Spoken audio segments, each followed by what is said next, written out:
ভাই হাসিনা কেমন মানুষ? নষ্ট হয়ে গেছে। আওয়ামী লীগের এত দায়িত্ব নিয়েছেন কিসের জন্য? শেখ হাসিনাকে হত্যা করার জন্য। তাহলে তো আপনার ক্ষমতা থাকবে না। আর রাজনীতি করব না।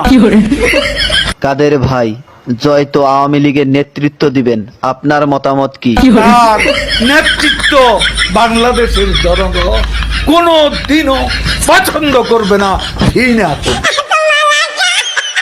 কাদের ভাই, এ কথা শোনার পর হাসিনা তো আপনাকে ঢাকায় থাকতে দিবে না। ঢাকা শহর শেখ হাসিনার কি বাপের সম্পত্তি? কাদের ভাই, আওয়ামী লীগ কেমন দল? এরা খুনি। আপনার কাছে শহীদ জিয়া কেমন ছিলেন? সে মহানায়ক, মহাবীর। আপনার দৃষ্টিতে মৌলানা নিজামী কেমন মানুষ ছিলেন? এত সৎ মানুষ রাজনীতিতে এমন